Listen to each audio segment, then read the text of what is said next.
전도서 말씀을 이어서 보도록 하겠습니다. 9장 13절부터 10장 20절인데 다소 깁니다. 다소 길지만 그 내용들을 여러분 눈여겨보시면서 함께 교독을 좀 하겠습니다.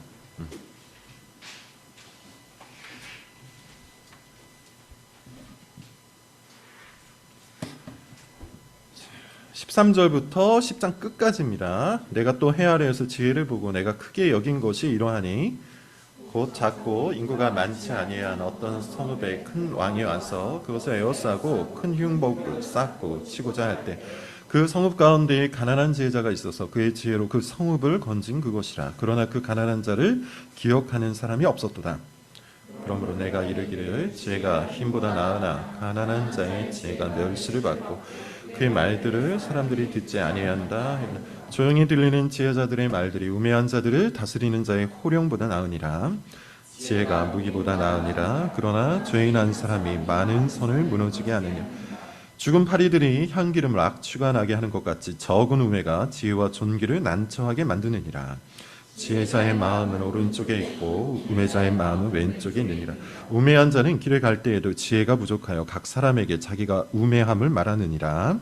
주권자가 내게 분을 일으키거든 너는 내 자리를 떠나지 말라.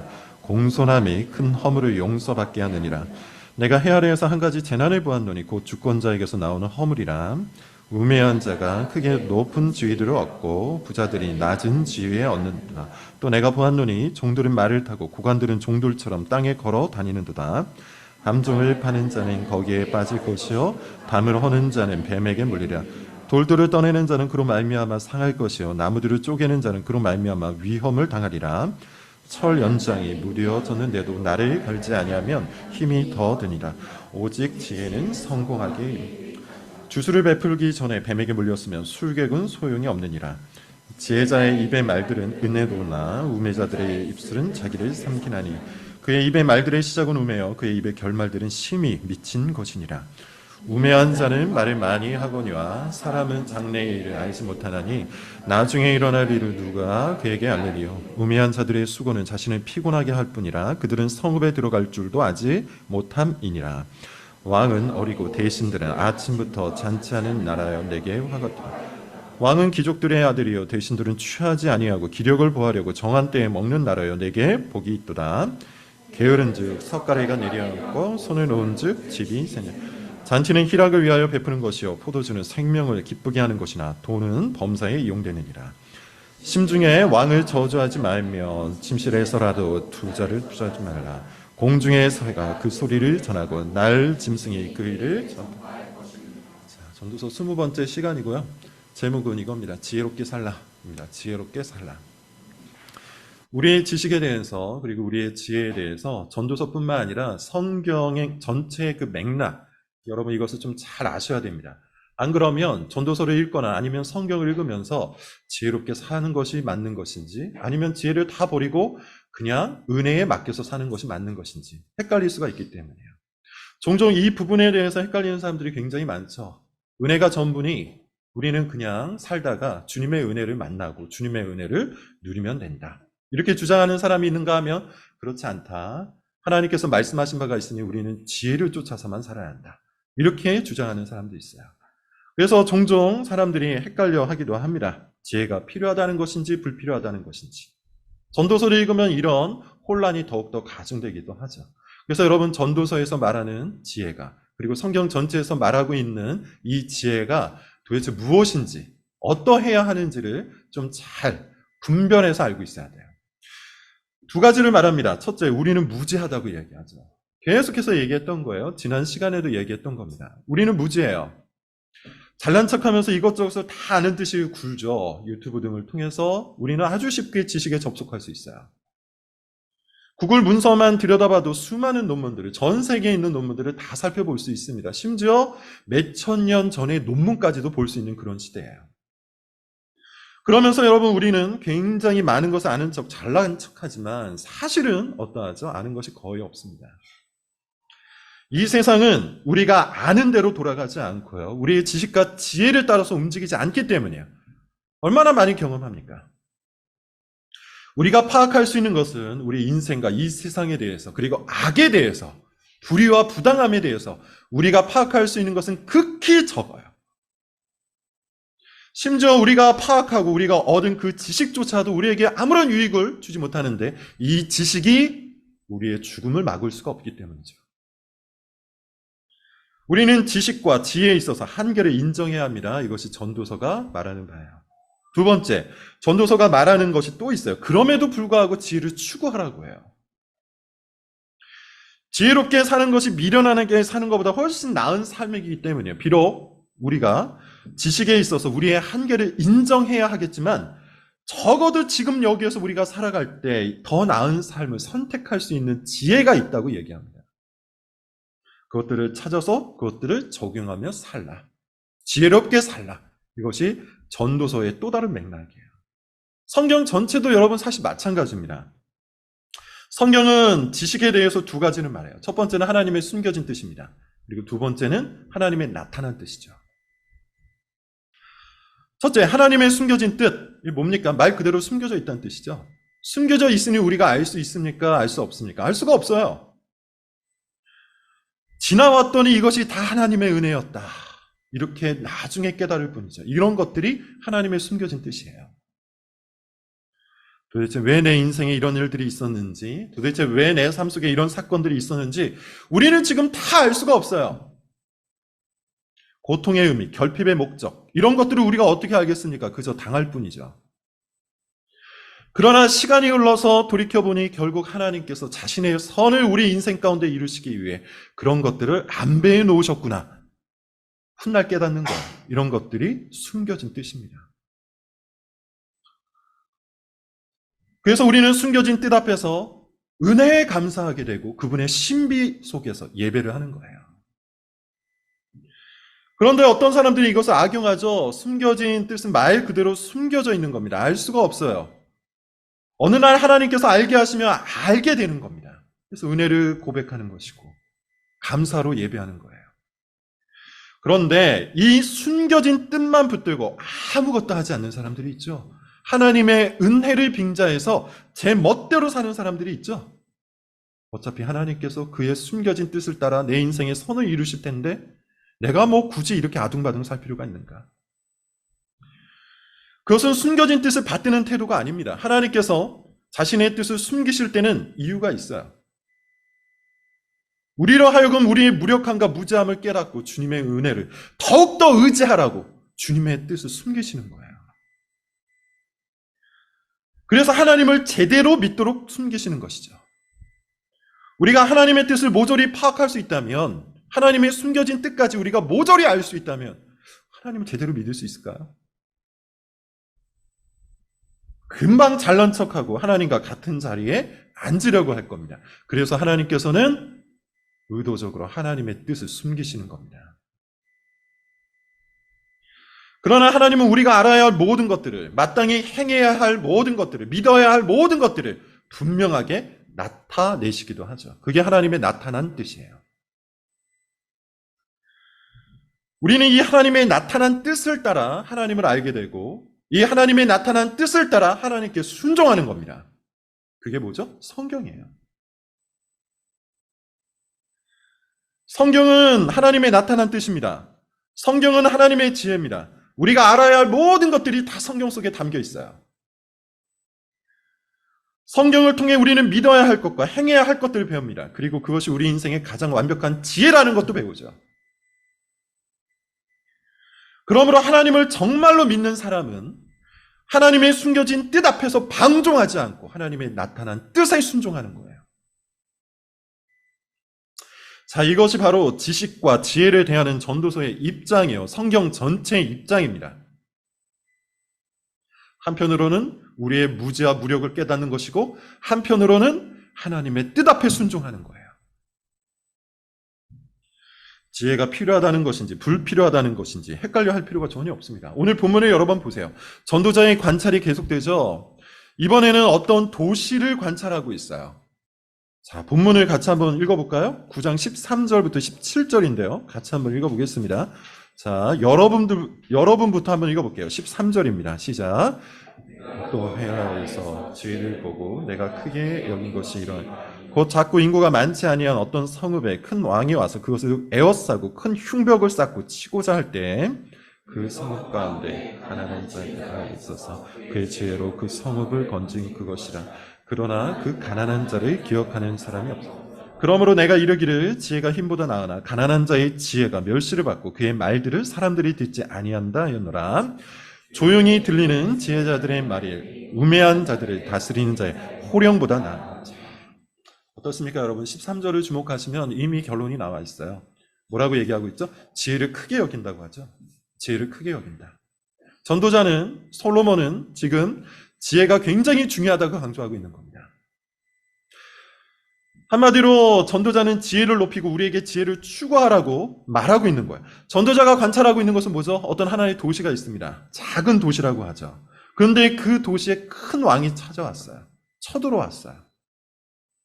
당연히 누구의 승리가 예측되죠? 큰 왕의 승리를 예측할 수밖에 없겠죠. 큰 왕이라는 뜻은 큰 나라를 다스리고 많은 군대를 거느리고 있다는 뜻이기 때문이에요. 그런데 그 도시에 누가 있습니까? 가난한 지혜자가 있대요.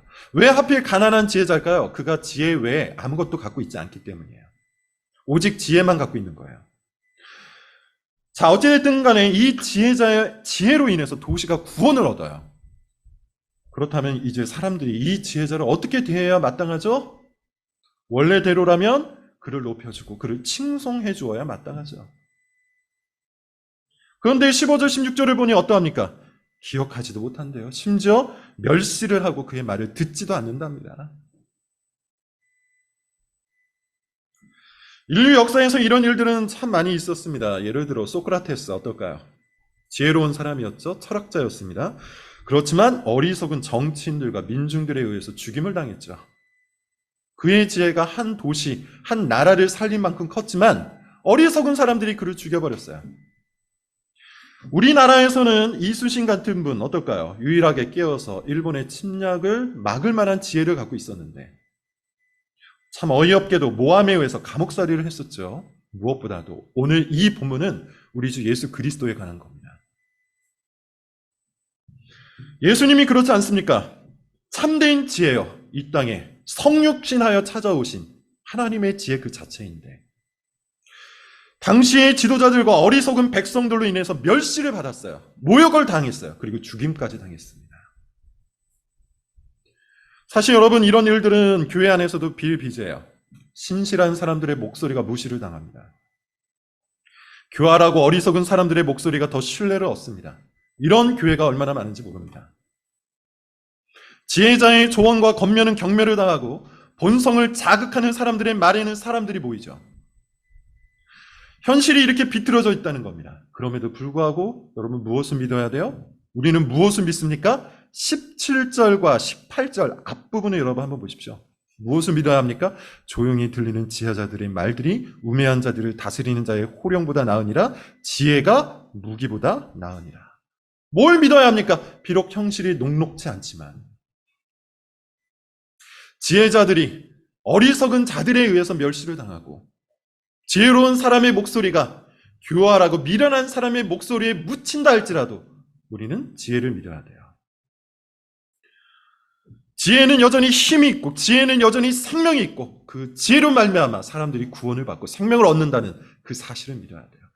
우리 예수님이 그러하셨던 것처럼 멸시받고 모욕받고 죽임을 당하셨지만 참 지혜이신 예수 그리스도로 말미암아 모든 인류가 구원과 생명을 얻었잖아요.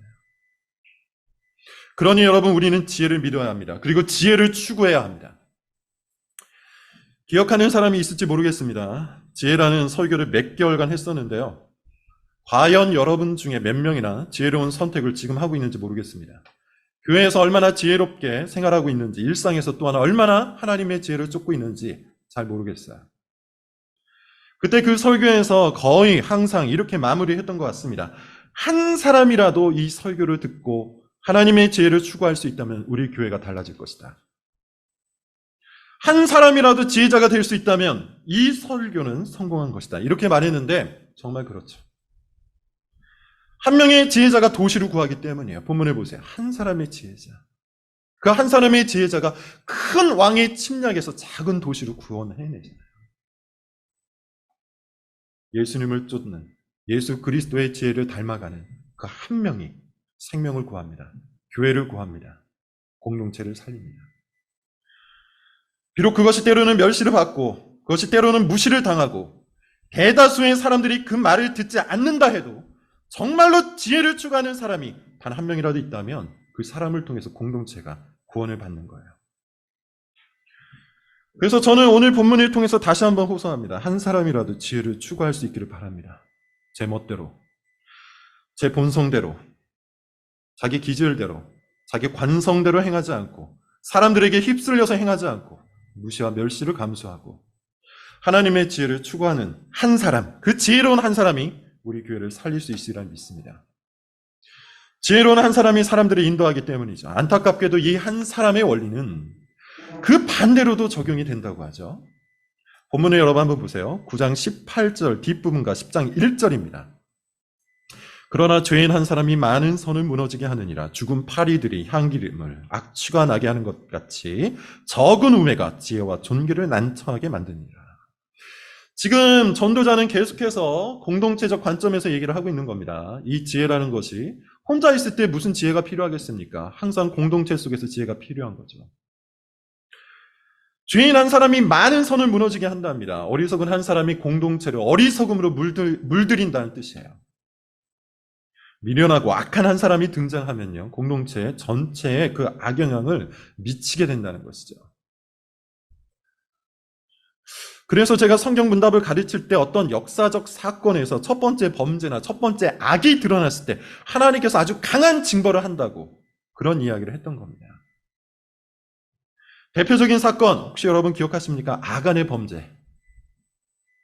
이스라엘 백성들이 가나안을 침략할 때 첫 번째로 저질렀던 그 죄악이 누구로부터 시작되었죠? 아간이라는 사람에 의해서 죄가 나타났어요. 사실 여러분 이스라엘 역사를 살펴보면요, 이 아간의 범죄 정도는 아주 보편적인 겁니다. 비교를 해보면 그리 큰 죄가 아니라는 거예요. 그럼에도 불구하고 하나님께서는 유독 이 아간의 범죄를 아주 가혹하게 다루시죠. 이유가 뭐죠? 그것이 첫 번째 범죄이기 때문이에요. 그래서 하나님은 이 죄인 한 명이 공동체 전체를 망하게 할 수 있다는 것도 가르치기 위해서 그렇게 이 한 사람의 죄가 이스라엘 공동체 전체를 멸망시킬 수 있을 만큼 강력한 파장을 일으킬 수 있다는 것을 가르치기 위해서 아간의 죄를 혹독하게 다루시는 겁니다. 안타깝게도 이스라엘은 그것을 제대로 깨닫지 못했어요. 그래서 죄를 허용했고요. 허용된 그 죄는 공동체 전체를 장악해버리죠. 바울도 비슷한 관점에서 이야기를 했던 적이 있습니다. 고린도전서 5장을 보시면 바울은 죄인을 허용하고 있는 고린도 교회에게 이렇게 말해요. 적은 누룩이 온 덩어리에 퍼지는 것을 알지 못하느냐. 아주 적은 누룩이 온 덩어리를 부풀리는 것을 너희는 알지 못하느냐.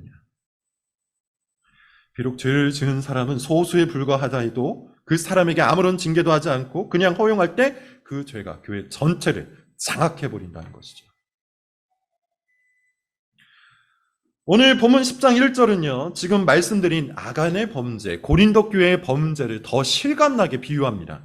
죽은 파리들이 향기름을 악취가 나게 만든다. 당시 향기름은 굉장히 귀한 것이었죠. 아주 값비싼 것이었습니다. 오늘날의 돈으로 환산을 하면 향기름 한 병 정도가 수천만 원 정도 할 정도였어요. 엄청나게 비싼 거죠. 그런데 이 향기름이 가득한 병에 파리 한 마리가 들어가서 빠져 죽어요. 그리고 그곳에서 썩기 시작합니다. 어떻게 될까요? 한 마리에 불과하지만, 고작해야 한 마리에 불과하지만, 그리고 향기름은 그거보다 훨씬 더 많지만 그 한 마리의 파리 시체가 향기름 전체를 악취가 나게 만드는 거예요. 쓸모가 없게 만드는 거예요. 죄가 허용될 때 그렇게 된다는 겁니다. 작은 죄라고, 소수의 죄라고, 그것을 우습게 여기거나 가볍게 여겨서 교회가 허용할 때 교회가 얼마든지 그렇게 될 수 있다는 거예요. 이 정도는 해도 되는 거구나. 저 사람이 저렇게 하는 거 보니 나도 그렇게 해도 되는구나. 이 정도는 모두가 용인을 해줄 수 있겠구나. 교회도 이걸 받아주는구나. 이런 생각을 갖게 되고 이런 생각을 가진 사람들이 많아지면 그 교회는 어떻게 되는 겁니까? 그런 사람들만 모이는 거예요. 위선자로 가득한 교회가 되는 겁니다. 오늘 전도자는 이 한 사람의 원리를 이와 같이 가르치고 있어요. 한 사람의 지혜자가 도시를 구원할 수도 있지만 한 사람의 위선자, 한 사람의 악인이 공동체 전체를 물들일 수도 있다. 그러므로 사실 여러분, 교회의 싸움은요, 특별히 우리와 같이 교회를 세워나가는 사람들이 해야 할 싸움은 사람들의 숫자를 늘리는 것에 있지 않습니다. 사람들이 아무리 많이 모여도 악하고 미련한 사람들이 가득하다면 교회가 망가지는 거예요. 그것은 더 이상 교회가 아닌 거예요. 교회의 진정한 싸움은 뭡니까? 지혜자를 늘리는 것이죠. 지혜로운 사람을 늘리는 것이죠. 공동체를 살리고 교회를 생명으로 가득 채울 수 있는 지혜로운 사람, 하나님의 지혜를 따르는 사람, 예수님을 닮은 사람을 늘리는 거예요.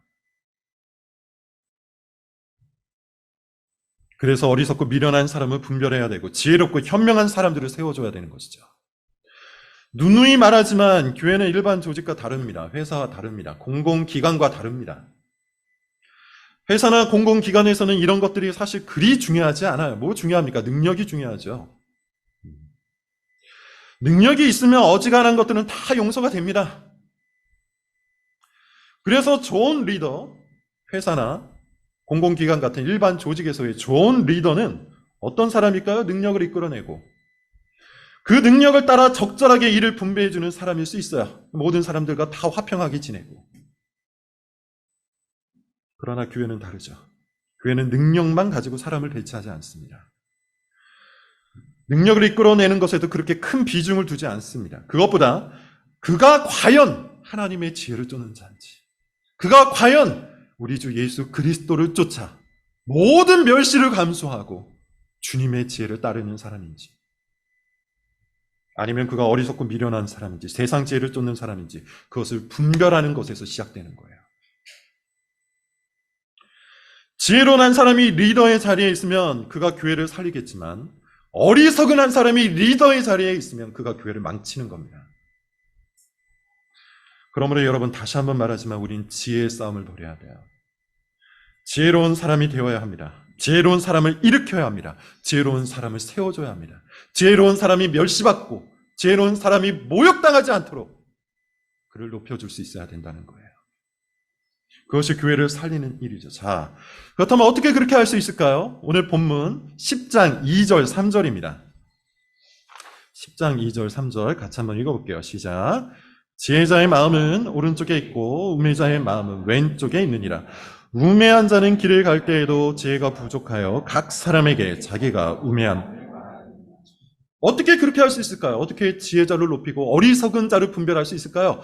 잘 살펴보면 그렇게 할 수 있다고 해요. 지혜자의 마음은 오른쪽에 있고 우매자의 마음은 왼쪽에 있다. 무슨 뜻일까요? 당시 오른쪽은 진리와 정의와 권위를 상징합니다. 반면 왼쪽은 거짓과 불의와 고집을 상징해요. 다시 말해서 지혜로운 사람의 말과 행동을 보면 그가 진리를 말한다는 것을 알 수 있어요. 그가 정의를 행하고 권위를 높인다는 것도 알 수 있어요. 반면 어리석은 자도 똑같죠. 그가 말하는 행동과 그의 말과 그의 행동을 잘 살펴보면 그가 거짓을 말하고 있고 그가 불의를 행하고 있고 그가 고집스럽다는 걸 알 수 있습니다. 잘 살펴보면 분별할 수 있어요. 심지어 그 어리석은 자는요, 더 쉽게 분별할 수 있다고 하는데요. 3절에 보면 이런 말을 합니다. 우매한 자는 길을 갈 때에도 각 사람에게 자기 우매함을 말한다고요. 그러니까 무슨 말이냐 하면 어리석은 사람은요, 자기 어리석음을 마구 말한다는 거예요. 그러니 여러분, 우리가 마음만 먹고 자세히 관찰하면 얼마든지 지혜로운 사람과 어리석은 사람을 분별할 수 있는 것이죠. 우리가 정말 지혜의 중요성을 받아들이고 교회 가운데 지혜로운 자를 세우고 어리석은 자를 분별하려고 마음만 먹으면 얼마든지 그 일을 할 수 있다는 겁니다. 그런데 그렇게 하지 않죠. 왜인지 그것을 하지 않아요. 이유를 모르겠지만 하질 않아요. 그냥 내버려 둡니다. 아니, 내버려 두는 정도가 아니라 지지하고 응원하고 함께해요. 지혜로운 사람의 말은 듣지 않으면서 어리석은 사람하고 뒤섞여서 놉니다. 지혜로운 사람의 말이 땅에 떨어지도록 내버려 두고 어리석은 사람의 말은 높여줍니다. 지혜로운 사람이 멸시를 당해도 아무렇지도 않은데 어리석은 사람이 조금만이라도 자존감에 상처를 입으면 그 부분에 대해서 오히려 더 힘들어하죠. 그 결과가 어떻게 될까요? 이 공동체는 어떻게 될까요? 5절부터 9절입니다. 여러분 한번 읽어보도록 하죠. 5절부터 9절 같이 읽을게요. 시작. 내가 해 아래에서 한 가지 재난을 보았나니 곧 주권자에게서 나오는 허물이라. 우매한 자가 크게 높은 지위를 얻고 부자들이 낮은 지위에 앉는도다. 또 내가 보았노니 종들은 말을 타고 고관들은 종들처럼 땅에 걸어다니는도다. 함정을 파는 자는 거기에 빠질 것이요 담을 허는 자는 뱀에게 물리리라. 돌들을 떠내는 자는 그로 말미암아 상할 것이요 나무들을 쪼개는 자는 그로 말미암아. 어떤 하나의 재난이 일어나는데 이 재난은 누구에게서 나온 겁니까? 주권자에게서 나오는 겁니다. 이 주권자는 왕을 의미하는 거죠. 어리석은 왕. 어리석고 미련한 왕이 그 나라, 그 공동체의 리더가 되었을 때 일어나는 일들이에요. 어떤 일이 일어납니까? 어리석은 자가 높은 지위를 얻어요. 미련한 사람이 차지해서는 안 될 자리를 차지해버려요. 종들이 말을 타고 다닙니다. 종은 걸어 다녀야 되는데 종들이 말을 타고 다니고 고관들이 걸어 다닌대요. 그 자리에 어울리지 않는 사람이 그 자리를 차지하는 일이 벌어진다는 겁니다. 함정을 파는 사람이 거기에 빠지고 담을 허는 자가 뱀에 물리는, 뭘 말하는 거죠? 함정을 파면 그 함정에 동물이 잡혀야 하는데 함정을 판 사람이 빠진대요. 불합리한 현상이 일어난 걸 얘기하는 거예요. 담을 허는 자는 뱀에게 물리고 돌들을 떠내는 자는 그로 말미암아 상하고 나무들을 쪼개는 자는 그로 말미암아 위험을 당하라. 원래 일어나야 할 일이 일어나지 않고 오히려 그것으로 인해서 더 큰 문제, 더 큰 일들이 생긴다는 겁니다. 그렇게 부당하고 불의하고 불법적인 일들이, 불합리한 현상들이 일어난대요. 이 문장들이 의미하는 것은 하나입니다. 지혜로운 자의 말을 듣지 않고 어리석은 자가 리더가 되었을 때 그 아래에서 온갖 부당하고 불합리한 일들이 일어난다는 거예요. 그래서 결국 어떻게 되는 겁니까? 망하는 거죠. 이것이 어리석은 한 사람이 만들어내는 파괴적인 결말입니다. 파리 한 마리가 향기름에 들어가 악취를 진동시키는 것처럼 어리석은 한 사람이 리더가 되었을 때, 어리석은 한 사람이 권위를 갖게 되었을 때, 권력을 취하게 되었을 때 그 공동체 전부가 이와 같이 무너지는 거예요. 그래서 전도사는 계속해서 이런 말을 하는 것이죠. 12절부터 14절까지만 한번 읽어보겠습니다. 12절부터 14절 시작. 지혜자의 입의 말들은 은혜로우나 우매자의 입술들은 자기를 삼키나니 그의 입의 말들의 시작은 우매여 그의 입의 결말들은 심히 미친 것이니라. 우매한 자는 말을 많이 하거니와 사람은 장래 일을 알지 못하나니 나중에 일어날 일을 누가 그의. 지혜자는 어떤 특징이 있고 어리석은 자는 어떤 특징이 있는지 전도자는 계속해서 우리에게 알려줘요. 분별하라고 얘기하는 거죠. 어리석은 사람은 자기 말 때문에 망한다고 하죠. 어리석은 말을 굉장히 많이 하는데 그것을 통해서 자신의 지식을 높이는 거예요. 쓸데없는 말들인데 본인은 그것이 굉장히 똑똑한 말이라고 생각하는 겁니다. 그래서 14절에서 이렇게 얘기하는 거예요. 우매한 자는 말을 많이 하거니와 그런데 사람은 장래 일을 알지 못하나니 나중에 일어날 일을 누가 알 수 있으랴. 스스로 분석가라고 생각하는 것이죠. 스스로 예측가라고 생각하는 것이죠. 스스로 다른 사람 머리 꼭대기에 있다고 생각하는 것이죠. 그러나 그 모든 쓸데없는 말들이 오히려 자신의 어리석음, 오만함을 드러낸다고 얘기해요. 말씀드린 것처럼 우리가 지혜의 중요성을 정말 마음으로 받아들이고 교회를 지혜자로 가득 채우고자 마음을 먹는다면 얼마든지 우리는 분별할 수 있습니다. 마음을 먹지 않기 때문이에요. 지혜를 따르기보다는 그들과 똑같이 어리석고 싶어 하기 때문이에요. 그 어리석음의 본능을 좋아하기 때문이에요. 그러므로 여러분 오늘의 결론은 이거 하나입니다. 지혜를 추구하십시오. 지혜롭게 사십시오. 지혜와 미련함을 구분하십시오. 그리고 공동체를 위해서 반드시 지혜를 선택하십시오. 지혜를 택하는 것은요, 공동체를 위한 싸움입니다. 지혜를 선택하는 것은요, 교회를 세워나가는 싸움입니다. 공동체는, 특별히 교회는 계속해서 둘 중 하나의 영향을 받기 때문에 예컨대 어리석은 자가 많으면요, 교회는 필연적으로 어리석게 됩니다. 어리석은 자가 많아서 그들이 영향력을 발휘하기 시작하면 교회 가운데 어리석음이 지혜로 높임을 받아요.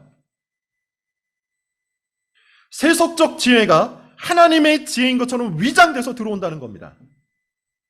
어리석음이 보편화되고 그 어리석은 그 일이 당연하게 여겨져서 교회 전체가 어두운 지혜 가운데 머물게 되는 것이죠. 반면에 지혜로운 사람이 많아지면 당연히 교회는 지혜로워지겠죠. 지혜로운 자가 리더가 되고 그들이 영향력을 발휘할 때 교회 가운데 진짜 지혜, 하나님의 지혜, 우리 주 예수 그리스도의 복음이 높임을 받는 것이죠. 다시 말해서 지혜의 싸움은요, 교회의 본질을 다루는 싸움입니다. 지혜를 선택하는 것은요, 해도 되고 안 해도 그만인 그런 정도의 싸움이 아니에요. 지혜로운 사람의 말을 듣는 것은 자기가 다닐 교회를 선택하는 것과 다를 바가 없어요.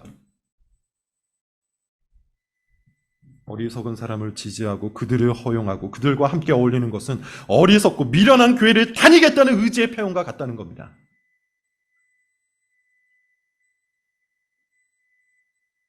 그래서 제가 종종 말하는 것이죠. 유상종이여 걸맞추기 게임이다.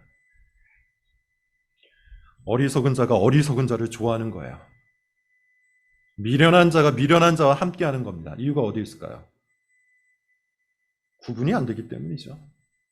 내가 좋아하는 것을 저 어리석은 사람도 좋아하고 내가 추구하는 것을 저 어리석은 사람도 추구하니 그냥 같이 어울리는 거예요. 좋아하는 것을 같이 좋아하는 겁니다. 추구하는 것을 같이 추구하는 겁니다. 그렇게 어리석은 세상적 지혜를 추구하면서 교회를 물들이는 거죠. 자기의 교회를 그렇게 택하는 겁니다. 앞서 본문에서 봤듯이 성경은 어리석은 사람의 특징을 이렇게 분명하게 말하는데도 그게 귀에 들려오지 않는 것이죠. 눈에 띄지 않는 것이죠. 구분이 되지 않는 것이죠. 진리이신 예수님께서 오셔서 바리새인들의 어리석음과 위선을 매우 분명하게 말했음에도 불구하고 그들은, 그 이스라엘 무리들은 구분을 하지 못했던 것처럼 그렇게 그들도 구분을 못하는 거예요. 그래서 여러분, 다시 한번 말씀을 드리지만 한 사람이 필요합니다. 오늘 전도서의 본문에서 이야기하듯이 한 사람의 원리, 그 한 사람의 원리가 지금 우리 교회에게 필요한 거예요. 지혜로운 한 사람이 필요합니다. 지혜로운 한 사람이 지혜를 발휘해서 어리석음과 미련함을 구분할 때 그것이 교회 공동체 전체에 영향력을 끼치는 겁니다. 지혜로운 한 사람이 등장해서 모든 멸시와 모든 모욕을 물리치고 끝끝내 주님의 지혜를 추구해 나갈 때 그가 교회를 살리는 거예요. 여러분의 선택은 뭡니까? 여러분이 다니고 싶은 교회는 뭡니까? 여러분은 누구의 말을 듣고 누구와 함께하고 누구를 따를 겁니까? 기도하겠습니다.